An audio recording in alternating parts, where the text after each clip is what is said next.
For centuries, we've measured the success of our cities by how much space we can actually fill up, right? We celebrate density, massive skyline heights, and these sprawling developments. But what if? What if our absolute biggest architectural failure is actually the space we forgot to leave empty? Today, we're doing an explainer on a fundamental shift in how we think about the very walls we live inside of. We're going to dive into a concept that promises a total paradigm shift when it comes to human settlements, our homes, and our core relationship with the natural world. Seriously, get ready to completely change the way you look at your neighborhood, your city, and literally the foundation of your own house. Okay, let's dive into this. Is the way we fundamentally build actually disconnecting us from nature? Now, when we think of this disconnect, our minds usually jump straight to the obvious culprits, right? Industrial pollution, carbon emissions, sweeping climate change. But the source material we're unpacking today suggests the disconnect isn't just about what we pump into the air. It's way more basic than that. It is literally baked into the physical footprint of how we construct our living spaces. We're talking about a massive architectural blind spot that has quietly redefined the entire modern human habitat. The silent threat we're facing here is called zero space. Take a walk down almost any modern city street, and you're going to see the exact same pattern. Driven by this relentless economic pressure to maximize real estate yields, to squeeze every last drop of profit from a plot of land, buildings are being constructed right up to the absolute edge of their boundary lines. I'm talking wall touching wall, structure leaning right against structure. By building this way just to maximize square footage, we've systematically ripped out something absolutely essential. And we aren't just losing a little bit of a yard or some nice aesthetic greenery here. We are losing environmental interaction itself. In our source material, there's a phrase that just perfectly captures this uncompromising reality. And it's this: concrete to concrete. That simple little phrase paints the harsh endpoint of modern construction. When we build concrete to concrete, we are completely eliminating the living, breathing interface between human structures and the natural world. Look, historically, towns and villages grew somewhat organically, right? They had breathing room naturally interspersed. But now we're deliberately paving over the exact spaces where the built environment and the natural environment are actually supposed to meet and interact. Let's agitate this problem a bit and look at the actual physics of what happens when you rip out that gap between buildings. Because this isn't just a visual or aesthetic issue.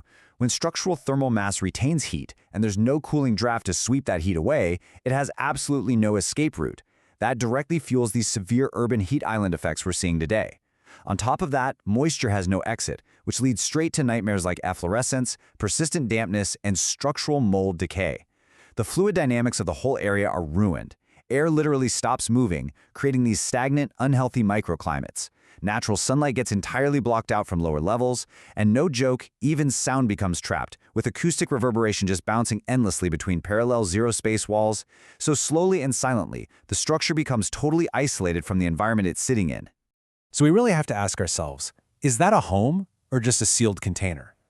It's a heavy thought, isn't it? If a structure can't let intense heat escape, if it can't allow air to flow naturally, or let deeply trapped moisture dry out, it basically ceases to be a living, breathing shelter. It just becomes an isolated box. We've effectively engineered environments that actively fight against the very elements they sit within, rather than adapting to them. And worse, we've trapped ourselves right inside of them. And this brilliantly illustrates the sheer absurdity of our current approach. Think about the machines we build for a second. We honestly treat our car engines and our laptops better than our own living rooms. We would never ever let a massive server farm run without adequate cooling space. We don't bury massive industrial pipes without insulation gaps. And we definitely don't stack complex mechanical systems without proper ventilation. Why? Because we know they'll catastrophically break down. We give our machines the vital breathing room they need to function safely. And yet, inexplicably, we cram human habitats, the places where we sleep, work, and raise our kids, together with zero environmental separation. It's wild. The core issue here isn't just simple urban overcrowding. It's contact without breathing space. We've engineered these dense, sprawling cities that physically touch everything around them, yet they interact with absolutely nothing. By wiping out the microcorridors needed for nature to actually pass through, our cities have effectively become monolithic heat sinks. There's just no room for the environment to exist, to flow, or to naturally regulate the spaces we inhabit. We've basically built an unbreakable wall against the exact natural forces that keep environments healthy in the first place. Well, the answer to this massive structural problem is shockingly simple. It's 1 meter. This is the author's elegant, radical, yet deeply practical physical discipline. A single, mandatory meter of space left open and untouched around every single structure we build. I know, it sounds almost too simple to be a genuine solution, but this tiny measurement holds the power to completely reverse the suffocating effects of zero-space architecture. So the crucial point is understanding the environmental interaction gap, or the EIG. This is a mandatory 1-meter gap between the land boundary and the building wall. And the huge takeaway here is that good intentions aren't enough. Strict discipline is required. That means absolutely no exceptions. Not for sunshades, not for architectural overhangs, definitely not for balconies. I want to make sure we're absolutely clear about this. This gap is not wasted land, and it is certainly not some empty luxury reserved for the wealthy. It is an absolute structural necessity. It acts as the vital, living interface between our human-made structures and nature itself. Let's move to and see how this builds our understanding of healthy environments.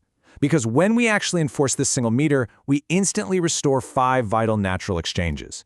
We get natural heat circulation back to actively cool our walls. We get essential moisture circulation to prevent structural rot. We restore air circulation so fresh breezes can actually flow through.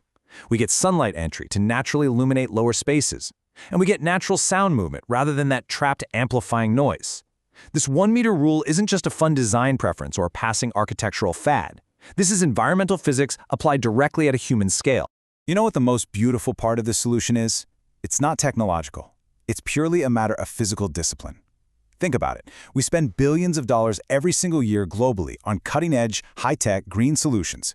We bolt these complex, super expensive carbon capture machines and advanced mechanical ventilation systems right onto our roofs, trying to artificially force air into places it should naturally flow anyway.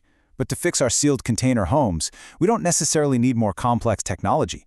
We just need the strict, unwavering physical discipline of leaving exactly 1 meter of space on every single side of every settlement. We really need to zoom out to the macro level here to truly grasp the scope of this idea.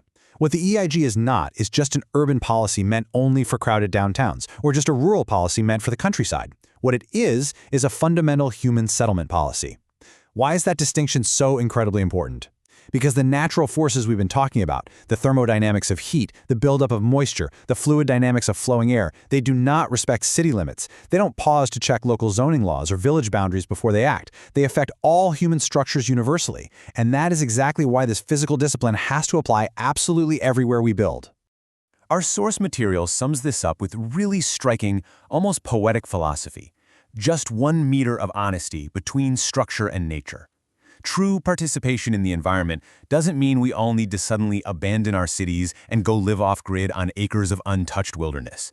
It simply requires a basic, honest physical space so that the dense structures we build and the natural world they sit upon can safely coexist and interact. It's an acknowledgement that we are actually part of an ecosystem, not somehow exempt from it. Which leaves us with one final vital question.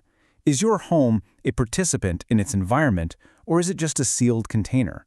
It's a question that challenges every single one of us to look at our own walls and our own neighborhoods totally differently. Are we actively letting nature interact with the spaces we live in, or are we just existing in isolated boxes, completely disconnected from the very world we rely on? It's a remarkably simple 1 meter rule, but it has the power to completely reshape how we understand building, living, and breathing. Next time you walk down your street, take a really close look at the walls around you. See you next time.